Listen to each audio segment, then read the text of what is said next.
وبسليمان حين يونس اليزاي وزكريا يا الله.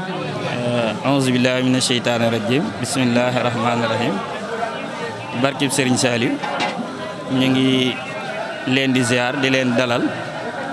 ci fi nga xam ne mooy ëxlu café bërëbu Serigne Saliou nekk loo xam ne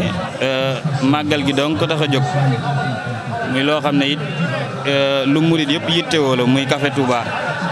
ku ne xam ko ci yoonu murit nuñ ko fonkee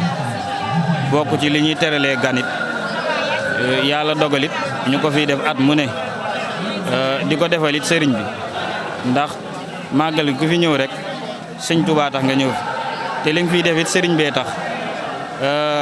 ban ko soseeg léegi am na at yu bari waaw suñ ko wàññee ci at lu mu néew am na lu mat juróom-ñaari at wala lu ko ëpp waaw ndigal li moom xanaa di ci wax rek ne sos gi moom mu ngi tàmbalee sunu jëm ban koy defit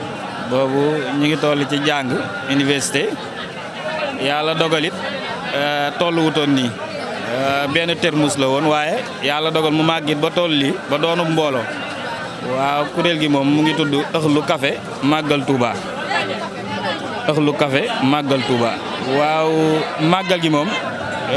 sëriñ bi wax na ci ba nopp ndax sëñ Muntaxa yàlla na fi yàgg lool ci ànd ak wér wax na ni ñi màggalee wax na li ci war kon ñun taalibe li ñu war mooy nekk ci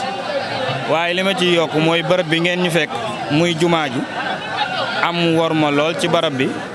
moytu lépp luñ fiy tere lépp li nga xam ne jëwriñ yi dañ ko fiy tere muy jaxasoog yenn xeet yëpp it kenn ku ci ne ci mbokk taalibe yi nga di ko bàyyi xel bu baax ba soo fi ñëwee it nga xam li la fi indi xam woote sëriñ bi li ko waral ba boo fi ñëw it nga jëlee fi njëriñ bañ fee jëre ak loru waaw en exclusivité moom sant parce que vraiment on n'attendait pas à ça et puis aussi c'est la première fois aussi ci màggal yi ñu mën a mus a ñëw on n'avait pas le choix aussi ay mbokk taalibe lañ lii it gënaluñu waaye mënta ñàkk ci liggéey bi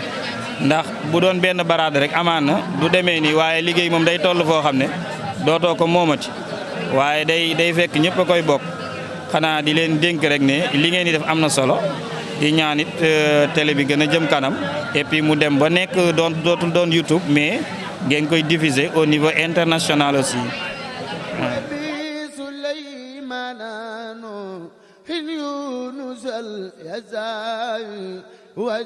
وزكريا يا